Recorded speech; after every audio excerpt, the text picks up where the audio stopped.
You're listening to the Hour of History podcast with your host Stephen Ballman and producer James Orble. Your Hour of History begins right now.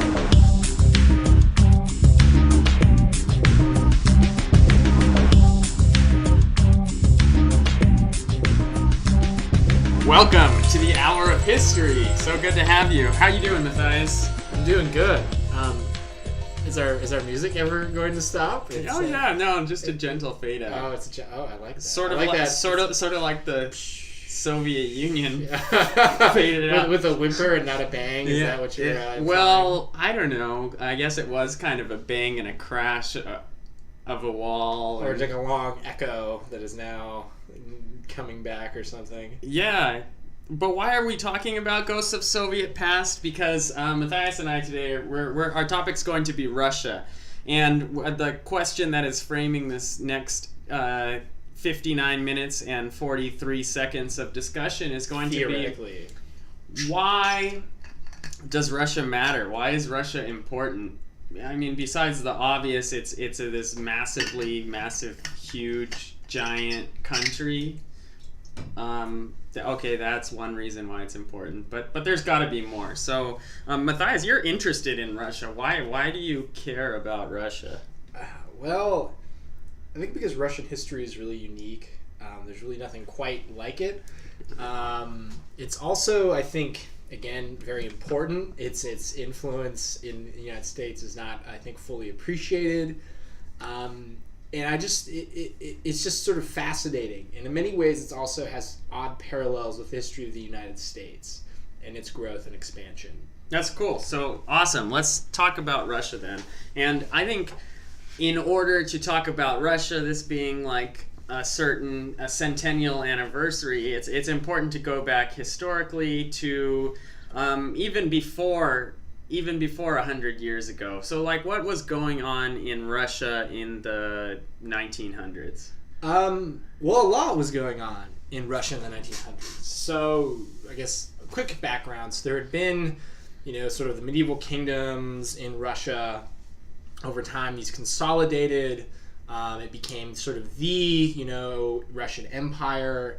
Starting the 1600s under the Romanov dynasty. That family would then rule Russia right up until 1917 and their execution of the last surviving members of the dynasty by Bolshevik troops. But after the empire was finally established in the 1600s, it then began to sort of expand slowly but surely. So what we think of today as what's now called Western Europe, so basically Europe, or Western Russia, that borders basically, Poland, that borders Ukraine, that borders Belarus, all the way to maybe the Volga River with Moscow. That was Russia.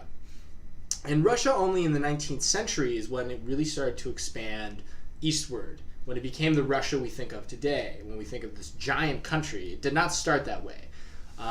Russia was started to expand in the late 18th century, and then throughout the entirety of the 19th century, it was sort of galloping eastward, we might say, until it hit Vladivostok. And so by the end of the 19th century, it had sort of reached what we now think of today as the territorial limits of the Russian state. And that limit was certainly challenged by Japan, who themselves were sort of undergoing a similar transformation where they were modernizing, they were westernizing very fast, and they started to want to sort of challenge these Western empires, and that sort of culminated in a war between Russia and Japan. The 1904 Russo-Japanese War, and of which the Japanese easily won. They easily defeated the Russian Navy, and it was destroyed, and that was really a crisis for Russia, because they were like, what the hell, how could we have just lost against Japan? We're like this big, bad,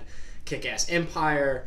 But I think that's indicative of what were also very deep, fundamental social problems in Russia in the 19th century, is because up until 1861, Russia was essentially a feudal society. It still had serfdom, aka it had peasants who had to farm the land by law. They could not leave their lands. Landlords had a lot of power over them. Landlords didn't own the peasants, but they owned the land, and then peasants themselves were tied by various arcane legal reasons to the land. And so what we think of as like classical, like, medieval feudalism is essentially what Russia had until the middle of the 19th century, which is really is pretty crazy. And there's that book that it's not a great Russian history book, but the icon and the axe being the symbolism. I haven't read it. The symbol. Well, yeah, it came out in like the 60s, and there's a lot of problems with it, but the whole idea was all the peasants in Russia had two things on their wall. They had an icon symbolizing Eastern Orthodoxy, or which Christianity dominated Russia, and then the axe, which symbolized this constant work. So the peasants were constantly working. Yeah, and I think so. That's to go back again. That's because of the nature of the Russian Empire. It started as what we think of as standard empire, which is it's ruled by a royal family and then sort of its noble aristocratic allies. And then it never had any reason to change, right? Even Western, aka European Russia, is huge. It is a massive expanse of land, and it had no rivals really in its area. It could expand eastward with really no problem. Whereas on the European continent proper, right, European states, European empires were in constant, give and take with each other. They had to modify, they had to modernize, and sort of in response to challenges, right? Intellectual ideas spread very rapidly, starting from the Renaissance onward. Russia never had that because Russia was so isolated and also so big.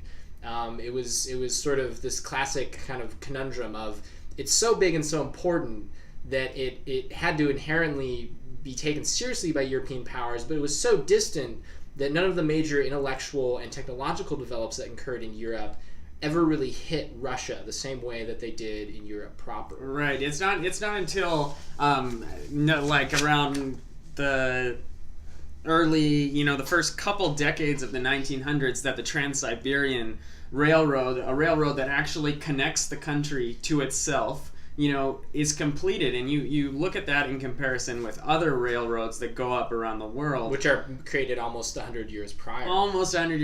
And you kind of that's really emblematic of Russia and how big it is, and hopefully we'll talk about that later because and so Russia never had any sort of outside forces that would really force the state and force the nobility or even society itself to really change. And so in many ways, Russian society as a whole was actually quite static for hundreds of years. It didn't really change. It still stayed feudal, right? You had, this incredibly tiny amount of nobility and landlords, and then you had this massive sort of ocean, as it was described sometimes, of peasants.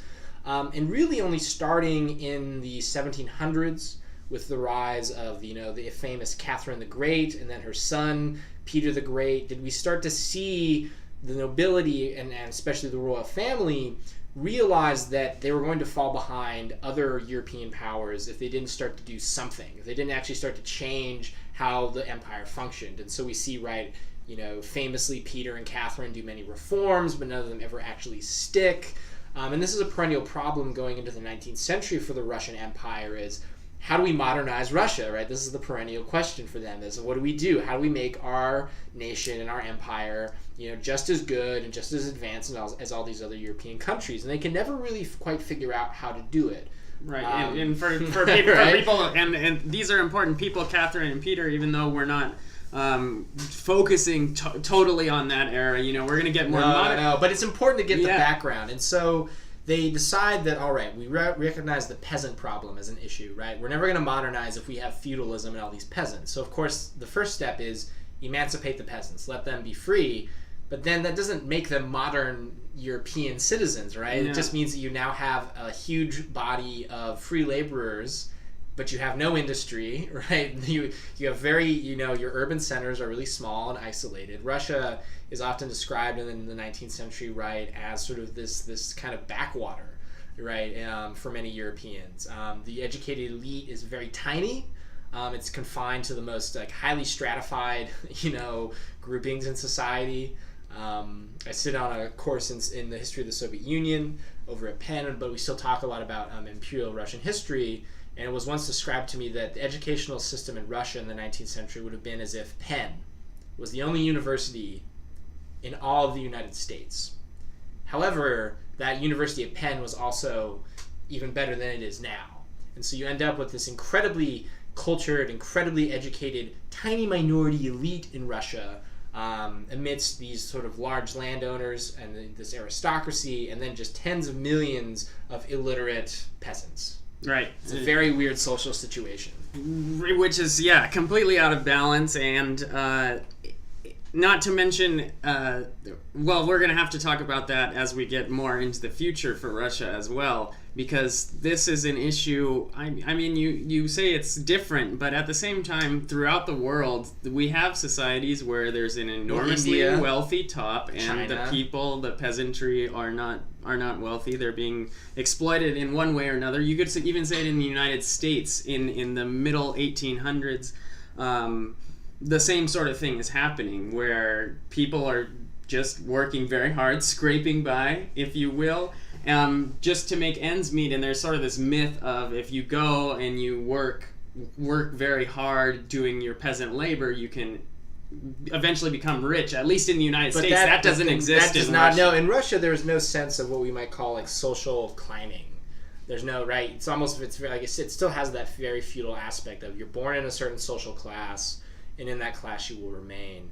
But again, to move to our next point, this is important for later the history of the Soviet Union, because then other countries, of course, will look at the Russian Revolution and the Soviet Union and they'll think, my God, they had this communist revolution, and that's how they modernized their country. So obviously what we need to do is to do that same thing in our own country, and that's where the Soviet Union becomes such a model for so many third world countries in the 20th century, because they look at it as sort of exemplifying a model and a pattern that they can base themselves off of due to similar sort of sociological conditions. Yeah, so let's get to the Soviet Union. So in World War I, Russia is involved in these alliances that ultimately brings it into a conflict that really it's not prepared to fight, which we don't need to focus on World War I today. That sets up the conditions for the rise of the Soviet Union. And by 1917, the revolution begins.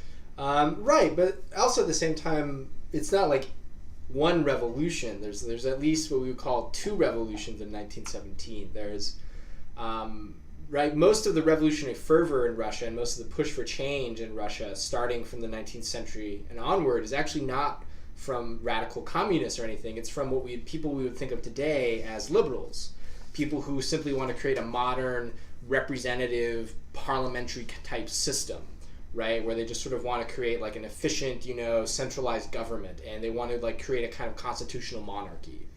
And so in 1917, when they view the weakness of the Russian state, a lot of these people actually rise up and they kick the Tsar out of power, and they create what they call the provisional government, which is hoped to be the beginnings of a constitutional, parliamentary style system in Russia. Mm-hmm. At the same time, there's lots of other people who they were sort of, the enemy of my enemy is my friend, who had been allied initially with the liberals or had been same as with the liberals opposed to the monarchy. But as soon as the monarchy's gone, all bets are off. And that's when you have people like Lenin who comes back to Russia. You have all kinds of different revolutionary groups popping out of the woodwork saying, well, actually, we don't want a liberal democracy. We want a communist state. And so you have all this infighting between these various groups, and you also have the rise of far-right groups who claim they want to reestablish the monarchy. It's a hotbed of instability until in October of 1917, Lenin and the Bolsheviks successfully take over, the Winter Palace in St. Petersburg, and that kicks off what we now think of as the revolution, but really is sort of the second revolution of 1917, Red October. Yeah, and what's interesting is, whatever way history's taught in schools, there has to be a point where the teacher decides, how long are we going to spend on the Russian Revolution? How are you going to portray this event happening? And there's so many interesting stories from this time period. There's crazy. There's a book, there's a book called The Big Show in Bolo Land. That talks about the famines that happen sort of after this transition to Bolshevik power, and the Bolsheviks having to go to central Russia and sort of figure out okay, how do we get these local bosses to buy into our program? Who's actually in charge? We think of Russia or the Soviet Union as one unit, but it's important to sort of understand as different languages, different cultures. Right. Well, it took over basically the administration of what was the Russian Empire, and usually, right, empires aren't homogenous. Empires are based on conquering and taking over different lands, which means taking over different peoples. Yeah. Right? Empires are not homogenous entities, right? They're very heterogeneous. And so, right, in the Russian Empire you had lots of Muslims who spoke a diversity of different languages, from Arabic to like a range of Turkic languages to Mongolia. You have Koreans in Imperial Russia, because Russia's borders went all the way to the Korean Peninsula. You have people in the Baltic states, right? Lithuanians, Latvians, Estonians, a huge Jewish population, the biggest Jewish population in the world at that time. In the Pale of Settlement, which was this sort of designated area that Jews could live in Russia. You have Ukrainians, you have people who live in the Caucasus region, between the Aral and the Black Sea, who speak, Armenian, Georgian, Azeri. I mean, and then any number of different sort of languages we're not even thinking of. I mean, Kazakhs who speak their own languages, numerous nomadic groups that speak their own languages. You have actually, Kurds. You have some Kurds living in like southern central Russia. You have what we think of today as Iranians or Persians, right, who speak their own language. They speak Farsi. It's absolutely incredible. I just read a really funny article about the language and the all diversity of these people are in Russia of the Soviet Union. Yeah, so the Kazakh government is now making a movement to change away from Cyrillic and use Latin alphabet in order to write Kazakh, but they're going to adopt a Turkic script, so there's a lot of apostrophes. And so anyway, there's a big movement to keep the old Russian style script versus changing it to a Western Latin script. But what the Kazakh government is arguing is for technological investment, they need to have a Latin script. But it's just interesting because you see the vestiges of how the Soviets both gained power. They started implementing written languages, especially for the Kazakhs, who had like a mixture of an old Arabic script or something. It wasn't a written language of their own, so Cyrillic just kind of came in and worked all right. So that's one of the ways the Soviets kind of built this identity. Yeah, and so the Soviets really, most of the story of the Soviet Union, even when most people talk about the history of the Soviet Union and Soviet Russia, right, we talk about what essentially is the Western section of it, right? We think of the areas that border Eastern Europe. Maybe we go into the Caucasus. Maybe we go as far east as the Volga. And that's usually where most people stop. And that's still a huge chunk of territory. But then we forget that it keeps going all the way to the Pacific. And so there's lots of good work being done on how this interaction of the Soviet state with these just incredibly diverse groups. As you said, a lot of times the Soviets then are the first people to go in and codify these languages. They go in and they organize these people and actually give them quote-unquote national identities and say, you are actually these people. Whereas before, they may not have even thought of themselves as, for example, Kazakh or Azeri or something else, right? Maybe they thought of themselves as just, local identity, or we're just part of like this nomadic group or religious group. And then the Soviets say, no, you're this nationality, you speak this language, you're going to live here, you're going to do this thing. And in this very sort of perverse way, the Soviet Union, due to its interaction with all of these peoples who were spread across the Russian Empire, actually end up creating a lot of the national identities of many Central Asian and Eastern European and Caucasian nation states. And so that is clearly because they're the first people to go out and order them and say select them and say actually this is what you are and this is what you are and this is what you are. And this is a fundamental process of empire building that the British do in India, and this sort of thing happens all over the globe. You are now these people, and we are going to treat you administratively as these people. And so the people have no choice but to follow those definitions that are given on them. If anyone watched the meeting that the Chinese Communist Party just had, all the Han Chinese were dressed in Western-style suits, and then all the designated ethnicities, so the Uyghurs and the Tibetans, had to wear their traditional costumes. Yeah, but who decides that that's what their traditional costume is? The Han Chinese! And this is the case in the Soviet Union, too. And this happens in the British Empire, so on and so forth. Yeah, and so it's really this odd occurrence where the Soviet Union and largely also Soviet Russia ends up defining the nature of all of these different groupings and all these different quote-unquote nations within the Soviet Union. And this is really important then, because after the breakup of the Soviet Union, where do all these new nation states come from? Well, they come from policies that the Soviets themselves had instituted. The Soviets actually helped create these national policies that then help actually break up the Soviet Union. Right. And so this is why, right, when you're talking about Cyrillic versus Latin script in Kazakhstan, it's a huge deal, because many Kazakhs, the majority, know Russian. Yeah, exactly. Right? And so for them, it would be like, why would you change the script? And in fact, when James and I, so James, the producer of the show, when we were traveling through Russia, we took the Trans-Siberian, we went from Moscow down, actually Trans-Mongolian technically, because we cut through Mongolia to go to Beijing. And along the way, on the train, there were a lot of Mongolians. And the Mongolians were... Knew Russian? Yes, exactly. So they knew Cyrillic, they knew Russian, and they could just about only write their name in Mongolian script.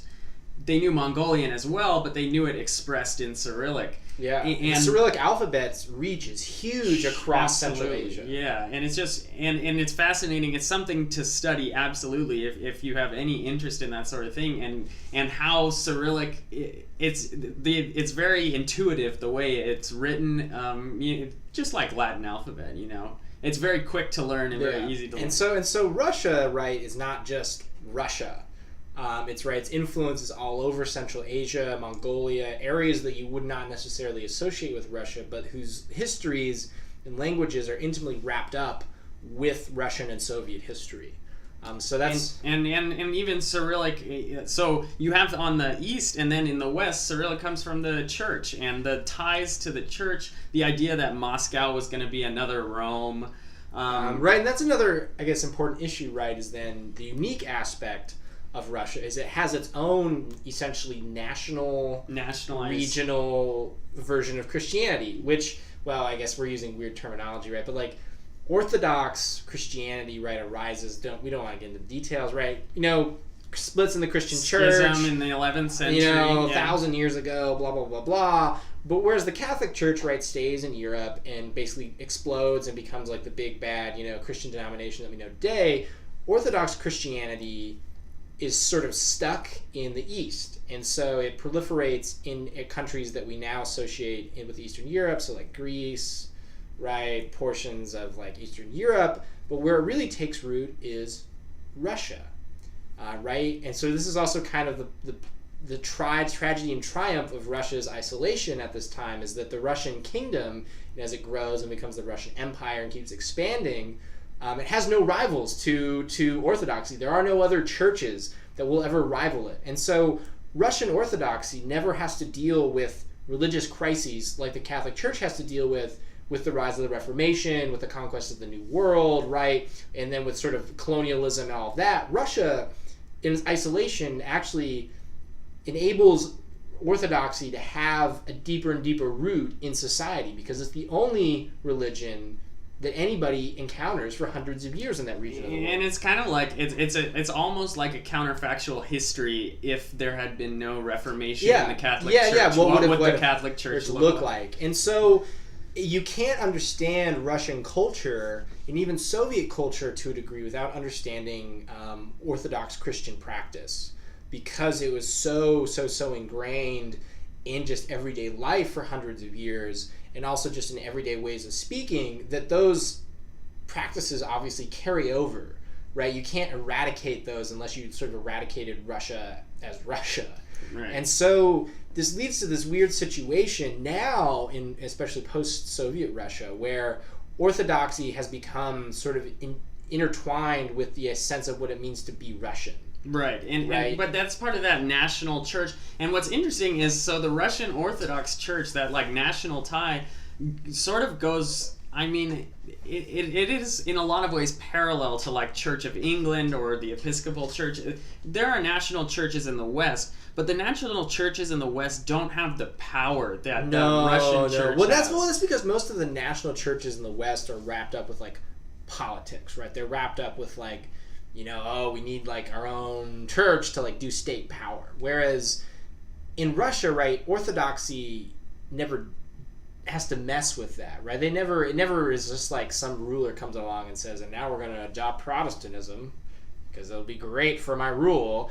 Orthodoxy is just sort of almost organically there from the get-go. And so, you can't imagine it's just sort of impossible for other religions to make major inroads. So even right now, even though many people in Russia are atheists, and then of course the Soviet Union is against religion, and they destroy many cathedrals, they execute many priests, right? They shut down monasteries, right? The elements of Orthodox practice and sort of Orthodox iconography just remain super intertwined with the culture, and so even the Soviet Union couldn't destroy it without destroying the Russian people. And so after the collapse of the Soviet Union, Orthodoxy just experienced this huge boom. A huge resurgence, and many people explicitly converted or were baptized into Orthodoxy.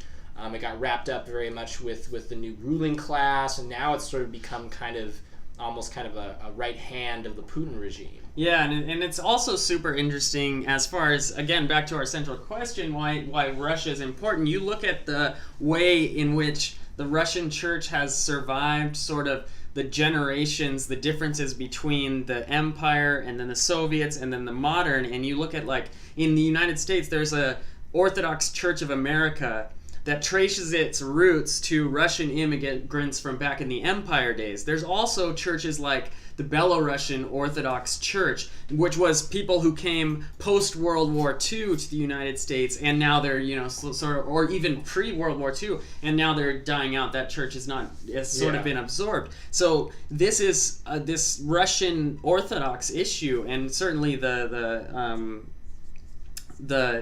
Patriarch of the Russian Orthodox Church met with Pope Francis, and it's very intertwined with international religious history, religious politics. And so in a way, almost unique, I think, with what we think of as European countries. And I think I would argue that Russia can be counted as partially a European country. Religion is so fundamental to its identity in a way that it is nowhere else, right? Almost like a kind of theocratic way. It may not into the sense of, say, somewhere like Iran is, or Saudi Arabia, right? Orthodoxy is not yet the official, you must be Orthodox or, you're going to get hanged or something, but it's just its overwhelming power. So, and here's a question. So I saw recently online, it was a picture of a woman in Iran with a headscarf on. It's rolling up a dollar bill with weed and smoking it, and on their dollar is the Ayatollah. And this was just the ultimate sort of FU. There's no equivalent of that in Russia, right? No, because it's right, because in a theocracy, right, the religion becomes kind of the enemy. If you not in the sense it becomes the enemy, right? Because it becomes the official state power. Right. And so anyone who opposes the state or opposes the politics becomes opposed to the religion. And so it becomes easier to organize absolute, opposition to it. Whereas in countries, say Russia, where orthodoxy is in this weird thing where it's a part of the culture, it's ingrained in the culture, but it's not officially part of the state. But of course the state relies on the church and the church relies on the state. You can't really fight it because it's amorphous, right? But it's everywhere at the same time. And so that's what also makes sort of Russian Orthodoxy and Russia unique, is that weird the weird kind of mixture of religion and state power, yet in this sort of amorphous, weird way. Yeah, that you can't directly confront it because it is and it isn't, both at the same time. But it is important also in terms of Russian history, right? They used a different calendar because of Orthodoxy. Orthodoxy followed an entirely different religious calendar, right? In the West, we followed the Gregorian calendar, and that's why we call it the October Revolution. But in Russia, they followed the Julian calendar, which was 2 weeks ahead, and so for them, it happened in November. And right, yeah. And so even in Russian history, right, just the very nature of the trappings of Orthodox society affect And then there was a whole group of people, we should mention the ones who refuse to change. The old believers. Because although there are not sort of break-off groups in Orthodoxy in the way you see Protestantism, there are sort of traditionalists, and there are groups that survive. But the thing about it is Russia's so big and Russia's so vast is they can kind of go out into the wild and live their life. And this is just an extraordinary thing about Russia that you don't really see. Like, I suppose in the U.S., if you wanted to be an old believer, you could go to Alaska. There are old believers in Alaska. But it's like... but also no one cares. No one... Right? At least in the United States. Yeah, and I guess so that's why Russia is just important because of its uniqueness. Again, as we were talking earlier, it's also the biggest country in the world. It has 11 time zones. And it's not like so in China is a big country too, but everyone's on Beijing time always.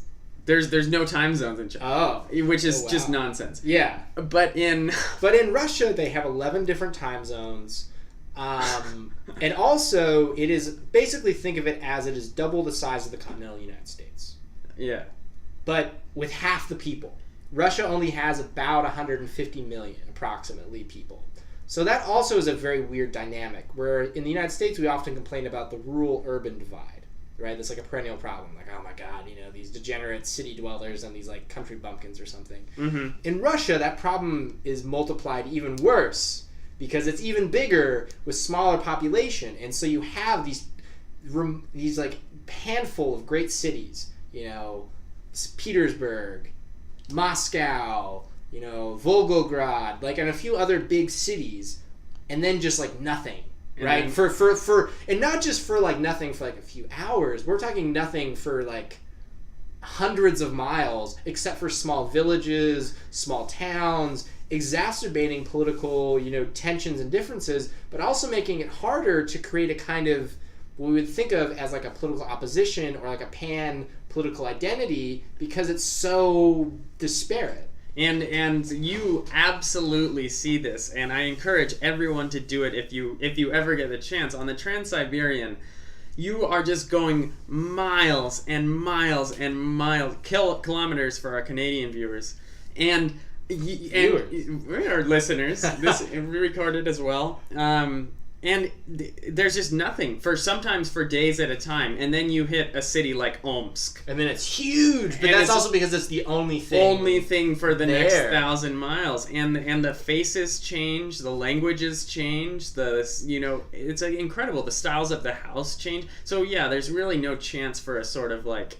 And this is also why controlling the major cities is such a big deal in political history in Russia, right? Because you can control the largest landmass in political fighting or something, right? And we see this in the history of Russia. Like, sure, maybe one group, we are like in control of this huge chunk of territory, but nobody lives there, so it doesn't matter, right? And so historically, right, you need to control Moscow, and you need to control Petersburg, and if you can control those cities, you control the country, because Moscow, the way we think of like New York, is even more intense for Russia, right? Moscow is not just the New York City of Russia. It is the Los Angeles, it is the Seattle, it is the Silicon Valley, and it's the Chicago, and it's the Detroit, right? It is everything. It is the industrial center, the media center, the political center, the idea center. It is everything in this one city. Which is just that alone. But so we accept that Moscow's an important city, and but why is Moscow a globally important city? Well, globally important, and this, so we're going to delve into a different thing. Globally important because Moscow is where all of the major Russian companies are centered, particularly Russian energy companies. And Russian energy companies, for good or ill, depending if you're an American probably or not, or Canadian or Western European perhaps, are some of the world's largest and most powerful energy companies, particularly oil. Mm-hmm. Right, Gazprom, most famously, many others. But so it's important because that's a huge financial and economic hub. In fact, there was a joke when Catalonia is going through its independence crisis. There was a joke on Twitter saying the Russian Soccer League has invited Barcelona to join because the Russian Soccer League has fair amount of money thanks to these, and Chelsea, the football club in London, was bought by very wealthy Roman Russian. Abramovich. Mhm. Yeah. And so I guess we can sort of do a tangent to sort of post-Soviet Russia, which I think is probably more interesting. No, that's for what the we're, time. it is. But we'll go back to Soviet Union in future But podcasts. so it was really after the end of the post-Soviet era, right, when you see this weird development in Russia where in the early 90s, and basically the first half of the 90s, you see a massive economic depression hit Russia. Sort of the bitter fruits of communism and also like a very poorly managed transition to capitalism basically tanked the Russian economy, right? It just absolutely imploded. Worse than the Great Depression in the United States, which is not, I think, often mentioned or most people know. But the Russian economy, probably the most intense economic collapse of modern times, and probably in the last, even maybe in the 100 years, right? It was insane. Like, inflation exploded. People lost everything. But also think about the paradoxes of what happens when a communist country that doesn't really have private ownership, doesn't really have any kind of financial system, doesn't have any kind of stock trading. People have no idea how to like actually do loans, right? The idea of a mortgage, the idea of interest, the idea of student loans, the idea of any kind of even the most basic financial kind of practice is utterly foreign to the vast majority of the Soviet population and of the Russian population. And so when this happens, when the Soviet Union collapses, people have no idea what to do. Most people are dependent on the state for their income. And so when they have to actually start competing for jobs, nobody has any idea what to do. And so also it means that everything is ripe for corruption.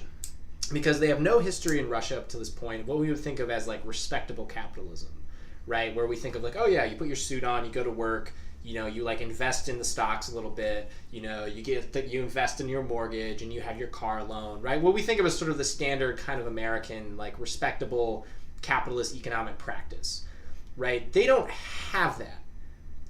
For like over 70 years, right, Russians have been told via Soviet propaganda that capitalism is evil, that capitalists are evil people, right? They're fat people in nice suits smoking big cigars, you know, sort of using and sucking the blood of like the lesser people and taking advantage of people.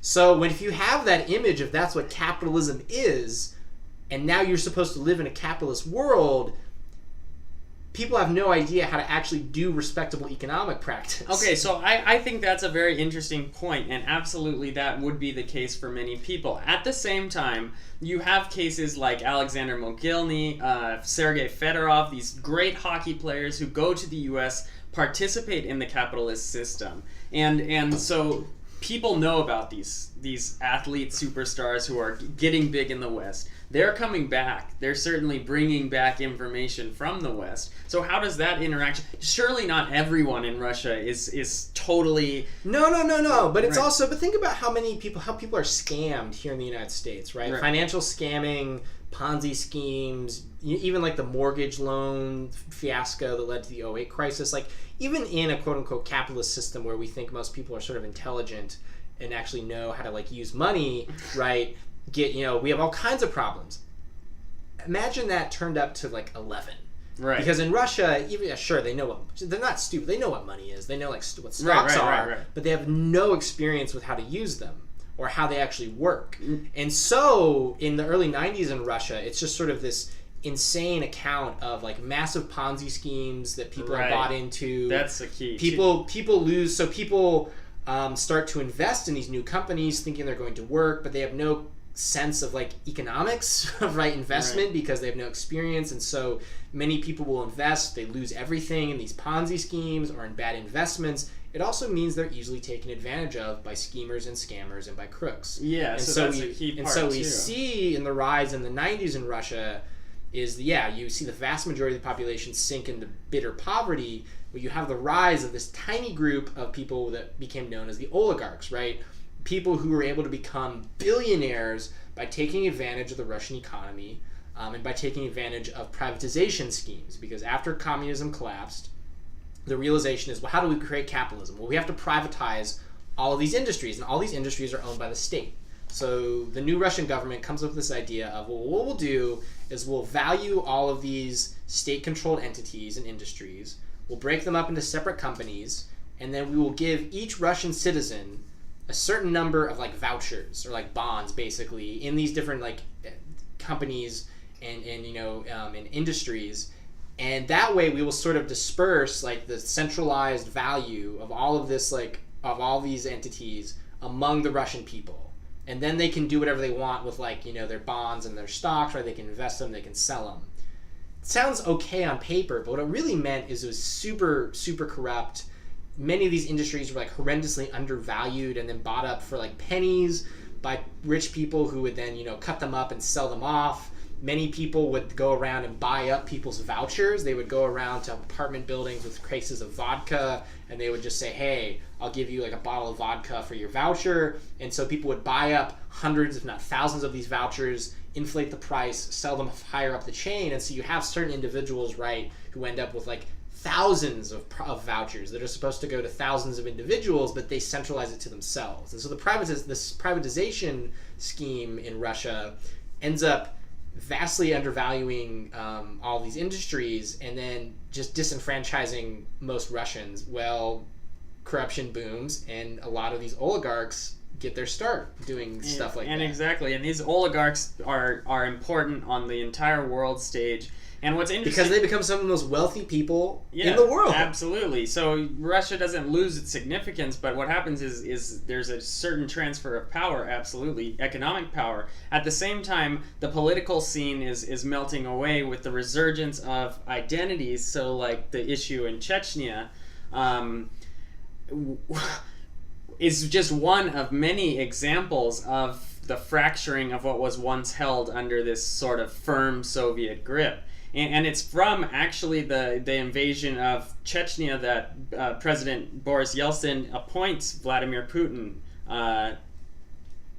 to get Chechnya back under control. Yeah. And so... Yeah, Putin's career starts off as basically being like leading a war effort. Right. And you can kind of see how this build, we seemingly always come back to nationalism, but you can kind of see from a Russian perspective where that might be appealing. Have some, you have a rebellious, if it's one of those people in those metropolitan areas like Moscow or St. Petersburg, and you hear about a Chechnyan rebellion, maybe you don't know too much about it, but during the Soviet Union, they were part of the Soviet Union. Well, also is that there were also massive suicide bombings going on in Russia in the 90s. That's something we also don't talk about, but we tend to think of, when we think of terror, in terrorism, we usually think of bombings in the United States or Western Europe, but for a lot of years, Russia was actually the leading site of Muslim extremist terrorist attacks. Yeah, and a lot of the technologies were pioneered there in Russia. Yeah, which is something we don't, I think, in the United States really know or talk about too much. And there's a little conversation, and you do see a resurgence of, like, when we're talking about extremism, Central European nations come up from time to time, but there's very rarely a connection being drawn to Russia. Yeah. While for many years the Soviet Union sort of just totally. Yeah. But I think it's important to then realize, right? There's sort of this continuum of never-ending crisis in the eyes of the Russian people, right? The Soviet Union collapses. You have an insane economic depression. You have insane corruption. You have mass impoverishment. You then have the rise of Chechnya trying to break away, leading to sort of this really brutal kind of guerrilla war, a lot of torture and nastiness. This sees the rise of a lot of terrorist attacks led by sort of Chechen insurgents, right? Through the 90s, right? It's terrifying if you're like an average Russian, right? You're thinking like, holy shit, my world has just collapsed in only the span of like less than 10 years. Yeah. Right. From 1989 to 1997, if you're an average Russian, your entire world has been turned upside down. Yeah, and Alexei Yurchak has that beautiful title of the book, "Everything Was Forever Until It Was No More." And if you think about someone who lived in a system for their whole life, and then it just kind of ends, and then there's a new chaos system for years and years. I think that title really kind of encapsulates what it's going for. And in times like this, I think people tend to look for someone who just says, we are great. We're gonna make Russia great again. Yeah, and tackle and bears with our bare hands. Yeah. How does this happen? Well, we know that he sort of Putin begins his career kind of. He's in the KGB first. We don't need to go back that far. Well, I think it's important, right? So Putin is a standard Soviet citizen. I think that's really important too. Like, you can almost sort of see like modern Russia through the lens of his life. So he's born in the 50s to a couple who live in Leningrad, now Petersburg. His father is wounded in the siege of Leningrad, decorated World War II veteran. His grandfather actually was a cook and cooked for Stalin, fun fact. And so he's given like a standard education. He becomes obsessed with sort of the security forces over time. He eventually joins the KGB, learns German, is eventually posted in the 1980s to Dresden, where he's a KGB officer and becomes a colonel. And it's very shadowy, but we think that he was involved in like the typical kind of, spy stuff. John le Carré novel. Maybe not even that much, but probably more just like trying to get in contact with people who could inform on what was going on in Western Germany. Pretty banal stuff in retrospect. But right, what do you do? This is also something important, is the KGB and sort of the intelligence infrastructure in the Soviet Union is massive, right? It's a huge internal bureaucracy. The KGB, the GRU, basically equivalents of like our CIA and our FBI. And so think of it. When the Soviet Union collapses, all of these people are out of a job. But think about it. They're hyper well trained. They are the elite of Soviet society. They know multiple languages. They're well positioned also because they know people. They have a whole network that spans the state. They also have deep knowledge of the inner workings of the Soviet Union. So what happens when that collapses? A lot of these people go into business and they go into politics. And Putin is no exception. Right. and so Putin becomes involved in kind of party politics in St. Petersburg. He sort of gets involved in certain circles. He rises through those, helps out in kind of like the mayor and the system. He sort of gets noticed by people around Yeltsin. Yeltsin, of course, is going through like a really weak period. The man had his own struggles. He's super unpopular, and everyone is terrified by the late 90s that Yeltsin is going to lose these new elections, right? He's term limited. And the Communist Party was having a resurgence. It was having a resurgence in the 90s, yeah. And Yeltsin, right, has this term limitation coming up in the late 90s by the new constitution. He's terrified that if he loses, or when he loses, he's going to get prosecuted by a rival party, and he's going to spend the rest of his life in jail for corruption, albeit he was an incredibly corrupt and terrible president. So what do? They hunt around for somebody that they can back to be the new president or prime minister. Right. I forget the system. Yeah. And so Putin, there's a duel. They eventually settle on Putin. Putin by this time has also become the leader of the FSB, which is sort of the successor organization to the KGB. Putin has been kind of rising through the ranks, and they think that this guy is special. We think that this guy, if we promote him and have him win the elections, it'll be sort of a hush-hush deal where we will support him. This is like Yeltsin talking, and he will not prosecute me and like my political cronies. Yeah, so just to put this on a timeline, in December of 1999, Yeltsin resigns in favor of Putin, who takes over after this very successful military campaign against the Chechen Red Bulls. Putin wins the election in March 2000, and he's not term limited, so there is a 2-term limit. He becomes term limited in 2008. So he has but it's funny because, as many have said, what happens under Putin is that Russia becomes kind of an illusionary state where there's the illusion of all the trappings of a functioning liberal democracy, but it's all smokescreen, right? Really, it's a consolidation of power by people that he knows from the KGB days, consolidation of big business, and also sort of understandings between Putin and his people and organized crime, the Russian mafia, which has exploded, essentially where everything is centralized, private media is sort of destroyed and bought up by state-owned companies, aka directed by Putin and his inner circle. And so even though he's term limited by the 2008, that's not a problem. Because right. Who does he nominate to succeed him? Dmitry Medvedev. Dmitry Medvedev, who is basically like his right-hand guy. And what's interesting too is, so Putin rises to power by crushing this rebellion, and then in 2008, Russia goes to war with Georgia. So it's almost parallel in the same way. You go to war, you stomp out these rebels, and then Russia's great again. There's definitely a pattern. Yeah. And so Medvedev comes to power. He serves one term, and then Putin, due to different changes of the law, which have been made by this time, coincidentally, is able to run again, and of course he wins. He is now he won for one term, and now he's coming up on the new elections that are going to be held in 2018. And of course, everyone assumes that he's going to run again. Well, yeah, we should just mention, one of the things, not only did he allow himself to have 3 terms, but he also extended the term from 4 years to 6 years. So he's re-elected in 2012. Yes. So he's re-elected in 2012. So he's on his 3rd term. Yeah, and so, but he could serve again in a new term.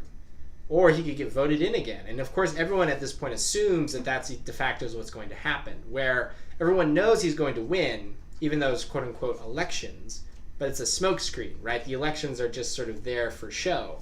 And after, the sort of the same thing, when his popularity was starting to dip a little bit, the Ukraine crisis happens and the annexation of Crimea, these kind of things, it's almost, is it just repetition? Is that what's happening? What's the next conflict for Russia going to be? Syria was certainly I don't know. I mean that's one way of looking at it, is that it's sort of a taking advantage of weak states, and you create these conflicts to boost your popularity. That's certainly one. There's definitely a lot of theories, and with something we didn't mention earlier, starting in late 1999, when Putin was in the running to succeed Yeltsin during kind of like that electoral season, there were a string of apartment bombings throughout Russia, terrorist attacks that would blow up apartment buildings, and hundreds of people were killed. There's a lot of evidence that points to the idea that these were actually created and done by the FSB, right, by the Russian state with state approval. Yeah. In order to create a sense of fear and panic among the Russian people, that would hopefully lead them to elect someone like Putin to protect them. That's sort of maybe the darker end of the conspiracy theory, but there's a lot of evidence to back that up. Notoriously, right, Alexander Litvinenko, who was an FSB agent who defected and moved to England, and was a notorious criticizer of Putin, right, was poisoned with, was it polonium something, and dies. What Litvinenko got famous for, though, was writing a book trying to show that was what happened in 1999, was that these apartment bombings were secret state-run operations to make sure that Putin got elected. And then, of course, he gets killed. Yeah. There's a lot of... And it's so for... very hard to be anti-Putin in Russia. It's very hard to be. And so if you're at any way... I don't know. I mean, maybe you would call it conspiracy, but if you look at sort of post-Soviet Russian history, there's a lot of coincidences, we may politely call them, where every major opponent of Putin, everyone who criticizes sort of the functioning of power in Russia, it's not like in the United States where you can just like say whatever you want about the government and all whatever. Every seemingly major critic ends up being killed, they end up losing their business, or they leave Russia, right? There's really not much of an opposition. Someone like Alexei Navalny, for example, right, is always getting thrown in jail for various sort of ridiculous reasons. Many journalists were killed in the 90s and 2000s. So in this last... So I think from that we have a very good picture of Russia. So now I think what a lot of people are interested in is what are the connections between that sort of like chaotic system and the global world, because Russia's almost always in the news in the United States doing some sort of meddling. And I haven't seen anything like that for like no one's accusing the Russians of meddling in the Catalonian referendum, So what does Russia care about us?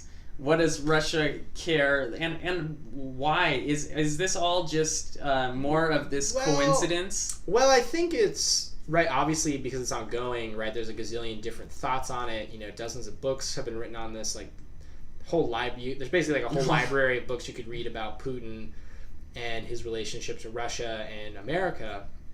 My own take, after my own reading and thinking about these ideas, is that The Russian state is actually quite weak. Russia's economy is not doing well. Russia's economy is overwhelmingly dependent on these huge gas and oil companies, Gazprom, for instance.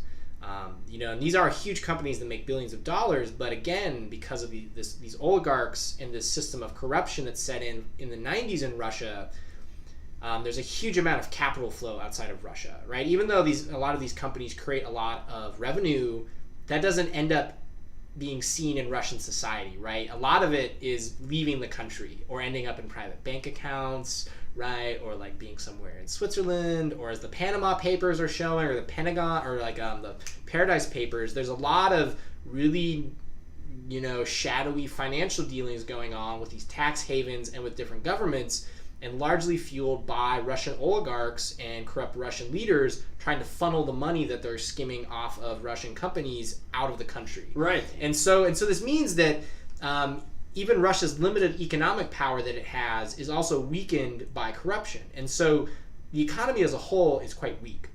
And so as we see changes in the global economy starting to move towards renewable energy, if that ever becomes truly successful, will totally gut the Russian economy.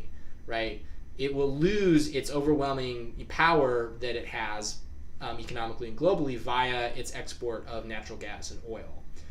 I think that puts Putin and the ruling elite and the oligarchs into a really sense of crisis mode, because a lot of this is about power and money, and what happens when you lose, your golden goose. Basically, when the goose stops laying your eggs, you're really screwed. And so I think a lot of this is sort of also a reaction to the sense of economic weakness, particularly after also sanctions were created, after the meddling and invasion of Ukraine. That really put a bite and a really hurt a lot of powerful people in Russia. So there's also a lot of economic anxiety that way.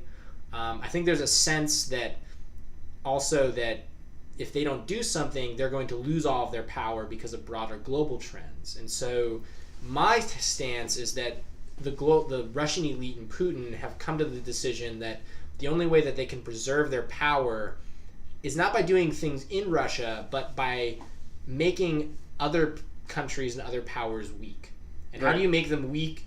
You make them weak by creating internal tension, aka disinformation, what we would call psyops or propaganda, where you meddle with elections. You pump out really nasty, via social media and the internet, you pump out, contrasting narratives. You stoke political extremism in different countries. You promote, far right-wing groups. You promote far left-wing groups. Basically, you try to create a system and a situation of political instability in Europe and in America that, regardless of who ends up winning or not, will end up weakening civil society and end up weakening political stability, and that will then move the pressure off of Russia. Right. You don't, so they're not engaged in making Russia strong. They're engaged in making their perceived opponents weak, which is a different thing.